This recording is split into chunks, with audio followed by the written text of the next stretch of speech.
Ladies and gentlemen, Hex community of all ages, hey, Jake Freedom here, coming to you live from YouTube for this week's Hex Update Saturday. Yesterday, if you are subscribed to me, obviously you saw that I put a video up that was saying, hey, I need a little more time to crunch the auction house data.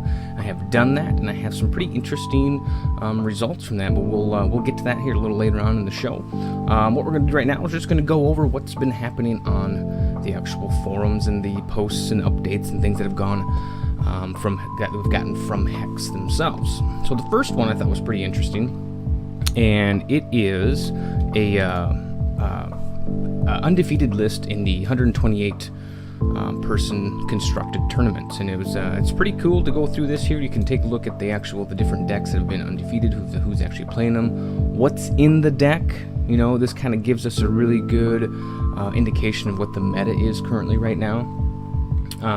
The decks aren't really, the ones I looked at, they aren't really super expensive. I mean, they have obviously some legendary cards in there and whatnot, but you know, all in all, they're pretty decent. I think just about anybody could be able to build these decks if you don't have all the cards. You know, go to the auction house, snatch one up. You know, hopefully you don't need some of the more expensive ones, which we'll definitely get to.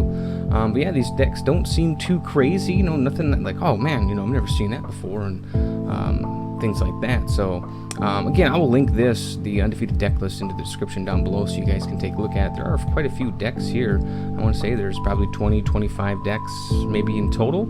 So definitely a good read. Look through it, and you can you know, try them out, and you know, see how you can do in the actual 128 person constructed tournaments.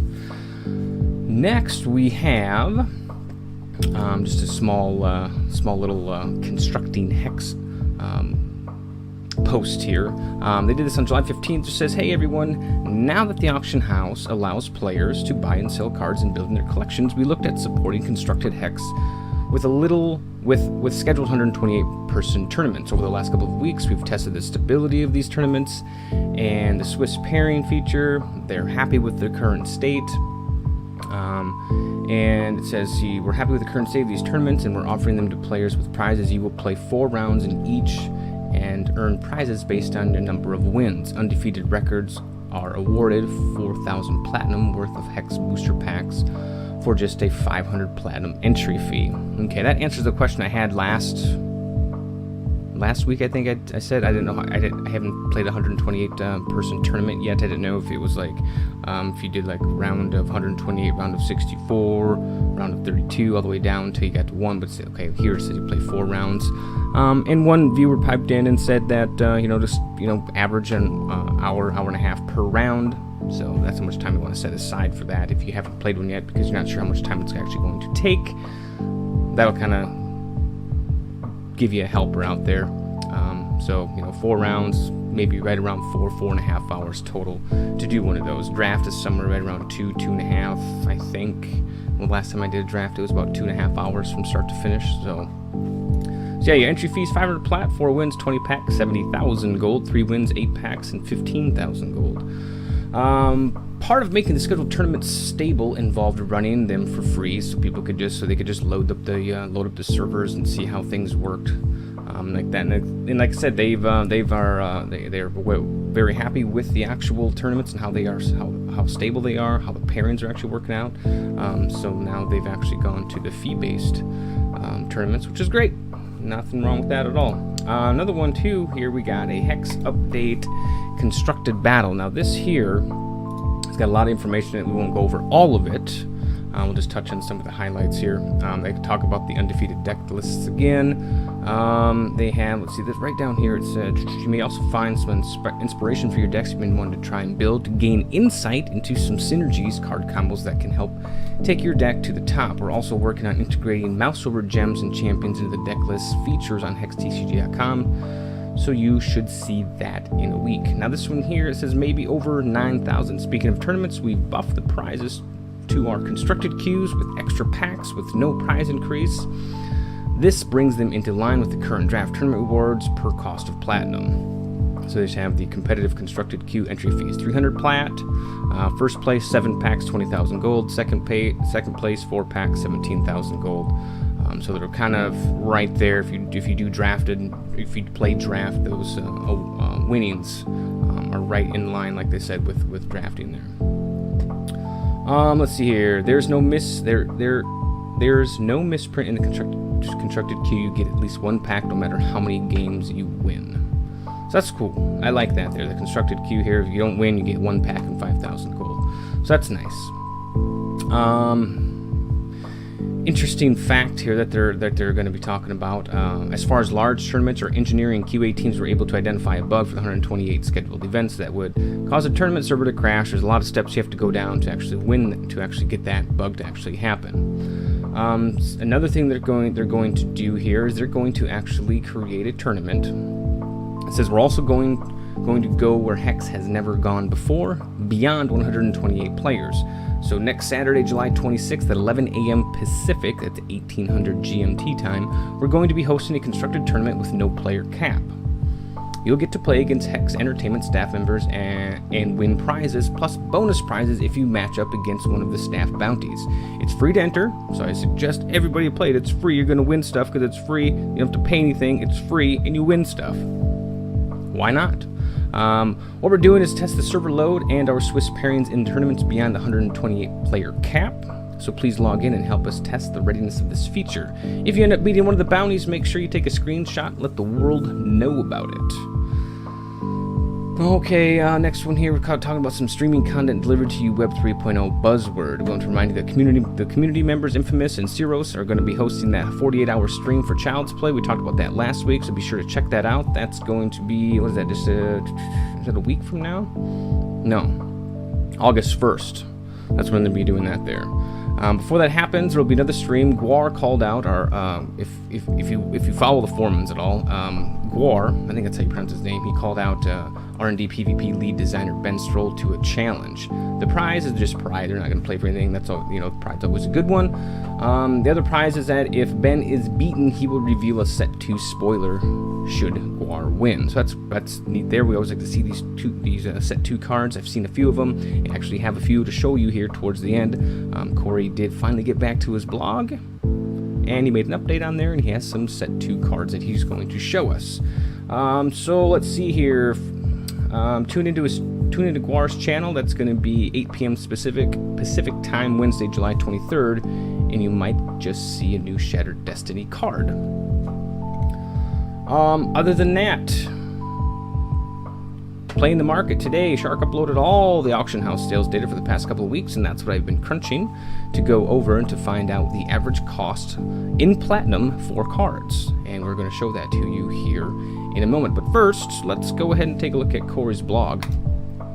And he starts out, where the hell am I? He's been gone, and he's been doing other things. It's been a month has gone by. He just hasn't had time, and he knew that going into it, that he wouldn't, it'd be hard to hit an actual weekly deadline for his blog post here. I do like this screenshot here. He's got 999,999,999 platinum, and looks like he's got about 999 million gold as well. That would sure be nice to be able to have that, but that's okay. So he just goes through and talks about, some stuff that's going on at HEX's 99.9% of his life right now, consumes all of it. Once HEX actually launches live, he'll be able to dedicate 100% of his time to it. He's talked about how he went to E3. A fun fact he puts down here is his first E3 was in 1995. He was showing off Thrill Kill for the PlayStation. It was a PlayStation 1 game. Continues to talk about E3. Then he comes down to this really weird conversation he had with an editor. He's like, my favorite interview started like this. The editor, he said it had to be like 16 years old, loud, very high voice. The editor asks him, so what's the HEX? Wow me. Cory goes on to say, I'm going to wow you. This game is amazing. First, tell me about the types of games you do play. Do you play TCGs? Editor says no. Okay, do you play MMOs? Editor says no. He says, okay, well, even if you don't play TCGs or MMOs, you have some experience with the general concept, correct? Editor says, not really. Cory says, okay, well, what games do you play? The editor literally says, not really much of a gamer. Well, what are you doing at E3? Isn't E3 all about games? I don't know. I thought that was kind of funny. Not really much of a gamer, but I'm going to be here at E3 interviewing people who design games. Yeah, sounds logical. Alright, anyway, he goes over, he said he actually had to laugh about that conversation, it was kind of funny. Continues going over some of his, the interview he did with GameSpot. And again, of course, I will always link this into the description below so you guys can read it. It's a really good read. It doesn't take too long, 10-15 minutes to read it. Not a big deal. So then he gets down and talks to you. Let's go over and talk about some set 2 cards. The first one is Fury of the Mountain God. It is a double-socketed card. This is going to be, I think Shattered Destiny is going to be the first set that's going to introduce double sockets. It's got a socketable major and socketable minor. So the combinations that you can come up with this guy is going to be amazing. He costs 8, 2 blood threshold, and it says, while this troop is in your hand, when a troop you control deals damage, this troop gets permanent cost -1. So if you have like Fang of the Mountain God, or whatever it is, the one orc that deals damage to a champion at the beginning of your turn, have it paired with this guy here, and you might be able to get him out pretty early, turn 3, turn 4 maybe. So that's not a bad card. I like that one. So you never are actually going to play it for 8. It's always hopefully going to be less than that. Another one that comes out here is called Scheme. It's a basic action. You search your deck for an action, create 4 of that action, then shuffle them back into your deck. That could be very, very powerful, especially when it comes to something like a mill deck, if you want to do that with Chronic Madness. Maybe. Let's see, next one here is Stormcloud. Stormcloud is a troop. He's got flight. When you gain a charge, add a storm counter to this. Once for a basic action here, basic action. I don't call it basic action, but it's a basic action. Remove all storm counters from this and sacrifice it. For each storm counter removed this way, you create a random Stormling and put it into play. All the Stormlings are, you got Bitty Bolt. He's a flight troop, 1/1. Sacrifice this, deal 2 damage to the target exhausted troop. Could be useful. Splashy. Stormling, sacrifice this, draw a card. Thunder Puff.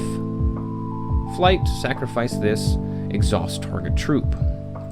So there's just some spoilers there for set 2 of Shattered Destiny. This set does look really awesome. I cannot wait for it to actually come out there. So he just goes through and he's talking about how Guar hit a major milestone of 5,000 posts, and he's calling out Ben and whatnot there. So again, I'll link that in the description so you guys can take a look at that. Take a look at these cards here, be more in depth and whatnot. So now let's get to what we were talking about earlier about the actual the data, the results that I actually came up with here. So let me just pull this up and add a screen region. Let's pull this up here. Okay. So what we have, hopefully you guys can read this here. I'm going to actually link this too so you can actually download it. What it is, I took all the data and I compiled it and I mashed it all together and took the average, took all the platinum, everything that's sold for platinum, and just averaged that out to what the average price in platinum would be. So nothing really too out of the ordinary here. You got Argus, His Majesty King Gabriel, Hop Hero, Lixio, Lord Adam. You know, those aren't too terribly bad right there. You got Angel of Dawn going for 1,486 platinum on average. And then you got the Archmage Renlock here going for 512. Not too bad there. Axebot going for 534 platinum. That seems really kind of high for me, to me anyway. Let's see here. Some of the other ones that really stood out for me were the 200-300 ones aren't too terribly bad there. Eye of Creation only going for 600. I figured that would go for a lot more than that. Let's see here. High Tomb Lord 248.